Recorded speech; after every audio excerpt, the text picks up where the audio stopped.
بسم اللہ الرحمن الرحیم اعوذ باللہ من الشیطان الرجیم بسم اللہ الرحمن الرحیم مقاصد فقہ کتاب البیع سبق نمبر 165۔ آج کی جو گفتگو ہے وہ تنبیہات البیع، اور تنبیہات البیع میں سے جو بات ہو رہی ہے وہ استحباب التفقہ فی مسائل الحلال والحرام المتعلقۃ بالتجارات، تجارت میں حلال اور حرام کے مسائل میں تفقہ مستحب ہے۔ البتہ دو قول ہے، ایک قول ہے وجوب کا اور ایک قول ہے استحباب کا۔ جی ہاں، تو مشہور قول یہ ہے طبعا لظاہر تعبیر شیخ جناب شیخ طوسی علیہ رحمہ کی جو تعبیر ہے ینبغی کے ساتھ کہ ینبغی عموماً یدل علی الاستحباب، تو مشہور یہ ہے کہ استحباب التفقہ فی مسائل الحلال والحرام المتعلقۃ بالتجارات، تجارت میں مسائل حلال و حرام کا جاننا فرماتے ہیں مستحب ہے کہ انسان پہلے اس کو سمجھ لے۔ البتہ اس کے مقابلے میں دوسرا قول ہے کہ وَنِیزَاهِ النَّافِ أَنَّهُ قَدْ يَجِبُ کبھی کبھار واجب ہو جاتا ہے۔ نیز ظاہر عبارت حدائق الناظرہ بھی یہی ہے کہ کبھی کبھار واجب ہو جاتا ہے۔ اسی طرح جناب شیخ مفید علیہ رحمہ کی جو عبارت انشاءاللہ بیان ہوگی مقنعہ میں، وہ بھی وجوب سے انکاری نہیں ہے، یعنی کہہ سکتے ہیں کہ گویا وہ بھی وجوب کے قائل ہیں۔ بس دو قول ہوئے، لذا فرماتے ہیں مسئلہ المعروف بین الاصحاب، فقہاء کے درمیان مشہور یہ ہے طبعا فقہاء یعنی ظاہر متاخرین جناب شیخ طوسی علیہ رحمہ سے کہ لذا لفظ طبعا استعمال ہوا لظاہر تعبیر شیخ طوسی بلفظ ینبغی، شیخ طوسی علیہ رحمہ کے لفظ ینبغی کی تعبیر سے اس سے بھی ظہور یہ ہو رہا ہے، اور ان کی اتباع فقہاء کے درمیان مشہور ہے۔ کیا مشہور ہے؟ استحباب التفقہ فی مسائل الحلال والحرام المتعلقۃ بالتجارت، تجارت کے مسائل میں جو حلال و حرام کے مسائل ہیں ان کا سمجھنا مستحب ہے۔ کیوں؟ لیجعل صحیح العقد من فاسد العقد، تاکہ جانے کہ جو میں عقد انجام دے رہا ہوں یہ صحیح ہے یا عقد فاسد ہے۔ مثلا بیع صرف میں اسی مجلس میں سمن اور مسمن ایک دوسرے کو بائع اور مشتری کو پہنچ جانے چاہیے، نہ کہ بعد میں۔ تو لہذا جب تک پتہ نہیں ہوگا تو یہ کیسے معلوم کرے گا؟ ممکن ہے جو عقد اس نے باندھا ہے یہ عقد صحیح نہ ہو،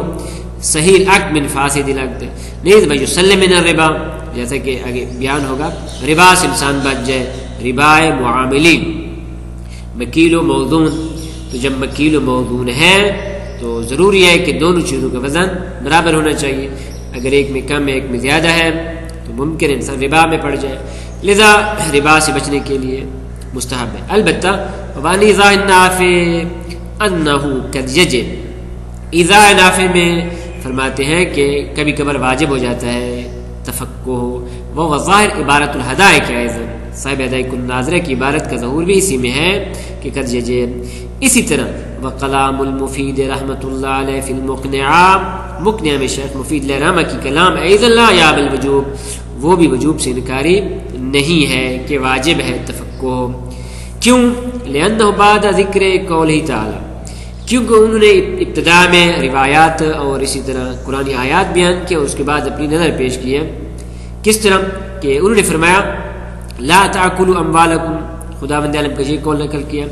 کہ لا تأکلوا اموالکم بینکم بالباطل، اپنے اموال کو باطل طریقے سے نہ کھاؤ، الا ان تکون تجارہ عن تراض، مگر ایسی تجارت کی جو ترازی کے ساتھ ہو۔ تو بنابراین فرماتے ہیں باطل طریقے سے، باطل طریقہ یعنی ایسا عقد ہے کہ جو فاسد ہے، تو بس یہ عقد باطل ہے تو اس طریقے سے کھانا جائز نہیں ہے، لا تأکلوا کا لفظ ہے نہیں موجود ہے۔ اسلام قولہ تعالی، اسلام خداوند عالم کی ارشاد گرامی انفقوا من طیبات ما کسبتم، خرچ کرو اس میں سے جو آپ نے کمایا ہے کہ جو طیب ہوں نہ کہ خبیث، ومما اخرجنا لکم من الارض، اور جو چیزیں ہم نے آپ کے لیے زمین سے نکالی ہیں ان میں سے جو طیبات ہیں ان میں سے آپ نے انفاق کرنا ہے، تو یہاں پہ امر ہے۔ نیز ولا تجمموا الخبیث منہ تنفقون، ولا تجمموا یعنی ولا تقصدوا منہ، فرماتے ان میں سے جو آپ نے کمایا ہے یا جو آپ کو لیے زمین سے نکل رہا ہے ان میں سے جو خبیث ہے اس کا قصد نہ کرو، تنفقون اخرجات میں قال۔ تو یہ دو آیات شریفہ ذکر کرنے کے بعد قال المفید رحمۃ اللہ علیہ فندب الی الانفاق، خداوند عالم نے انفاق کی طرف انسان کی تشویق کی ہے، من طیب الاکتساب، کہ اپنے اکتسابات میں سے، اپنی کمائی میں سے جو طیب ہیں ان میں سے آپ خرچ کریں۔ اس طرح ونہا، اور نہیں فرمائی ہے ان طلب الخبیث للمعیشت والانفاق، کہ وہ چیز کہ جو خبیث ہے طیب کے مقابلے میں، للمعیشت زندگی گزارنے کے لیے، والانفاق اور اس میں خرچ کرنے کے لیے اس سے نہیں موجود ہے، تو یہ جو نہیں ہے فرماتے ہیں فمن لم یعرف فرق ما بین الحلال من المکتسب والحرام، وہ شخص کہ جو نہیں جانتا اس مکتسب میں سے، یعنی جو کمائی ہے کہ ان میں سے حلال کون سا اور حرام کون سا ہے، تو لم یکن مجتنبا للخبیث من الاعمال، تو وہ نہیں بچ سکتا اعمال میں سے جو خبیث عمل ہے۔ نیز ولا کان علی ثقۃ فی التفقع من طیبات الاکتساب، اور وہ اعتماد بھی نہیں کر سکتا کہ اکتساب میں سے جو طیب ہیں ان پہ، ان کے سمجھنے پہ۔ وقال، اسی طرح قرآن مجید میں ایک اور مقام پہ ہے کہ ذالک بانہم قالوا انما البیع مثل الربا، یہ اس وجہ سے ہے کہ چونکہ انہوں نے تفقع نہیں کیا تھا لہذا انہوں نے کیا کہا، انہوں نے کہا کہ بیع مثل ربا کیا، ربا اور بیع ایک چیز ہے، اور وحل اللہ البیع، در حالانکہ خدا مند نے بیع کو حلال قرار دیا، وحرم الربا، اور ربا کو حرام قرار دیا، پس ایک ہے بیع اور ایک ربا، اذا فینبغی ان یعرف البیع المخالف للربا، پس مناسب یہ ہے کہ شخص کے جو تاجر بننا چاہتا ہے یا تاجر ہے وہ ایسی بیع کے جو مخالف للربا ہے اس کو جانے کہ کون سی بیع جس کے اندر ربا موجود نہیں ہے، کیوں؟ لیعلم بذلک ما حل اللہ لہ، تاکہ اس کے ذریعے وہ پہچان لے گا وہ کہ جو اللہ نے اس کے لیے حلال قرار دی ہے، محرم، اور جو اس کے لیے حرام قرار دی ہے، من المتاجر والاکتساب، جو اس نے تجارت کی جو کچھ کمائی کی ہے، لذا فرماتے جنبغی ہے۔ نیز وہ ذکر فرماتے ہیں کہ ایک روایت بھی ہے، وجاءت الروایہ عن امیر المومنین علیہ السلام انہ کان یقول،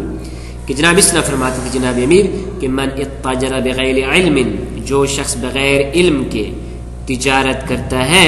فقد ارتتم فی الربا ثم ارتتم، تو وہ ربا میں پڑھتا جائے گا اسے پتہ نہیں چلے گا۔ نیز فرماتے ثم قال، ایک اور روایت جناب شیخ مفید علیہ الرحمہ نے نقل کی اس طرح کہ قال صادق علیہ السلام من اراد التجارہ فلیتفقہ فی دینہ، جو شخص تجارت کرنا چاہتا ہے تو اپنے دین میں تفقہ حاصل کر لے، کیوں؟ لیعلم بذلک ما یحل لہ، تاکہ اس تفقہ کے ذریعے وہ پہچان لے گا وہ کہ جو اس کے لیے حلال ہے، مما یحرم علیہ، اس میں سے کہ جو اس کے لیے حرام ہے، یعنی حلال و حرام کو پہچان لے گا۔ ومن لم یتفقہ فی دینہ، اور وہ شخص جو اپنے دین میں تفقہ حاصل نہیں کرتا، ثم التجارہ، اور اس کے بعد تجارت کرتا ہے، تورط فی شبہات، تو شبہات میں پڑ جائے گا۔ انتہا کلام شیخ المفید علیہ الرحمہ، یہاں تک شیخ مفید علیہ الرحمہ کی عبارت انہوں نے ذکر کی ہے۔ اب شیخ انصر رحمۃ اللہ فرماتے اقول ظاہر کلامہ رحمۃ اللہ علیہ وجوب، کہ جناب کی کلام کو اگر دیکھا جائے جس طریقے سے ہم نے ذکر فرمائی ہے سیاق و سباق کو مد نظر رکھیں تو ظاہر یہ ہے کہ تفقہ مسائل حلال و حرام تجارت میں تفقہ الوجوب واجب ہے، البتہ الا ان تعبیرہ باللفظ ينبغي، فرماتے ہیں درمیان میں لابلائے کلام انہوں نے تعبیر لفظ ينبغي کے ساتھ کی ہے، اور لفظ ينبغي ربما یدعى ظہورہ فی الاستحباب، دعویٰ کیا جاتا ہے کہ یہ تعبیر ظہور رکھتی استحباب میں، لیکن جناب فرماتے نا الا ان الانصاف، انصاف یہ کہ ان ظہورہ، یعنی اس کلام کا ظہور، شیخ مفید علیہ الرحمہ کی پوری کلام کا جو ظہور ہے لیس بحیث جوار ظہور ما فی کلامی فی الوجوب، یا ظہورہ ضمیر کا مرجع قرار دیں لفظ ينبغي، ان ظہور لفظ ينبغي لیس بحیث، اس کلام میں ينبغي کے لفظ کا ظہور اس طرح نہیں ہے کہ یعارض ظہور ما فی کلامہ، کہ شیخ مفید علیہ الرحمہ کے سابقہ کلام کے ظہور کے ساتھ معارض رکھے، اور وہ کلام کس میں تھی؟ فی الوجوب، وجوب میں، کس طرح؟ من باب المقدمہ، من باب مقدمہ واجب ہے، کیوں کہ فإن معرفت الحلال والحرام واجبۃ، حلال اور حرام کی معرفت واجب ہے، علی کل احد، ہر شخص پہ، کیوں؟ بالنظر الی ما یبتلی بہ من الامور، بالنظر یعنی بالملاحظہ، اس بنیاد پہ کہ اس بات کو مد نظر رکھتے ہوئے کہ جو چیزیں جو امور میں وہ مبتلا ہوتا ہے اس کے اندر حلال بھی ہے حرام بھی ہے، تو بس حلال و حرام کی معرفت واجب ہے۔ اگر آپ کہیں کہ بھی وہ شخص کے جو حلال و حرام کو نہیں جانتا چونکہ وہ جاہل ہے، تو جاہل کے لیے تو معافی ہے۔ فرماتے ہیں نا جاہل دو قسم کا ہے، ایک ایسا جاہل ہے کہ جسے واقعاً کسی قسم کا پتہ نہیں، جاہل کافر ہے، اور ایک ایسا جاہل ہے کہ جسے احتمال ہے کہ جہاں پہ حرام بھی موجود ہے، تو ظاہر ہے جب حرام بھی موجود ہے تو علم اجمالی آ گیا اس کے پاس کہ بالآخر یہ جو چیزیں 7-8 چیزیں ان میں سے ایک چیز حرام ہے، تو فرماتے علم اجمالی کیا ہے، یہ انسان کے لیے واجب قرار دیتا ہے کہ انسان اس سے اجتناب کرے۔ فرماتے ہیں وَلَيْسَ مَعْرِفَةُ جَمِيعِهَا مِمَّا يَتَعَلَّقُ بِالْإِنسَانِ وُجُوبُهَا فَوْرًا دَفَّةً، فرماتے ہیں ان تمام حلال و حرام کی معرفت فرماتے ہیں اس طرح نہیں کہ انسان کے لیے فوری طور پہ واجب ہو جائے، بل عند الالتفات الى احتمال الحرمہ فی فعل یرید ان یفعلہ، بلکہ اس بنیاد پہ کہ جب یہ کام انجام دینا چاہتا ہے، ارادہ اس کا کہ ایک کام انجام دے اور اس کام میں اس کو احتمال ہے کہ حرام ہو سکتا ہے، او عند ارادت الاقدام علی افعال یعلم بوجود الحرام بینہا، یا اقدام کرنا چاہتا ہے ایسے افعال پہ کہ اسے پتہ ہے، جانتا ہے کہ ان کے درمیان حرام بھی موجود ہے، یعنی علم اجمالی رکھتا ہے، تو فرماتے ان دو صورتوں میں فإنه معاقب علی ما یفعل من الحرام، اگر اس نے حرام کو انجام دے دیا تو معاقب ہوگا، لو ترک تعلم، اس بنیاد پہ کہ اس نے اس کو نہیں سیکھا تھا لذا حرام انجام دیا، تو فرماتے اس صورت میں معاقب ہے، جاہل کافر نہیں ہے یہ۔ وإن لم يلتفت عند فعله الى احتمال تحریم، اگرچہ ابتدا میں متوجہ نہیں تھا اس بنیاد پہ کہ بس احتمال ہے تحریم کا، لیکن بعد میں کیا ہے کہ فإن التفات ہو السابق، اس کا جو سابقاً التفات تھا، وعلمہ اور جانتا تھا، بعدم خلوف ما یرید مزاولتها من الافعال من الحرام کاف فی حسن العقاب، کہ اسے پتہ ہے کہ جو فعل یہ انجام دینا چاہتا ہے اس میں بعدم خلوف ہی من الحرام، حرام سے نہیں بچ سکے گا، تو فرماتے یہی التفات سابق اور یہ علم اجمالی کافن فی حسن العقاب، اس کی عقاب کے لیے کافی ہے، معاقب ہوگا۔ وَإِلَّا، اگر آپ کہنا اس صورت میں بھی عقاب لازم نہیں آتا، تو فرماتے ہیں لم یعاقب، وَإِلَّا لم یعاقب، یعنی اللہ لم یکفی فی حسن العقاب، اگر یہی چیز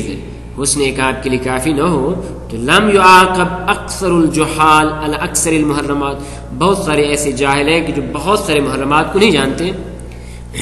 کیوں؟ لأنہم یفعلونہا، کیونکہ ان محرمات کو انجام دیتے ہیں، وہم غیر ملتفتین الی احتمال حرمت عند الارتکاب، لیکن وہ متوجہ نہیں ہوتے اس بات کی طرف کہ یہ جو کچھ انجام دے رہے ہیں ان میں احتمال ہے حرمت کا، لذا اس بنیاد پہ آگے انشاءاللہ بحث آئے گی کہ کفار بھی کیا ہے وہ فروات کے مکلف ہیں۔ وصلی اللہ علی محمد و اہل بیت الطیبین الطاہرین۔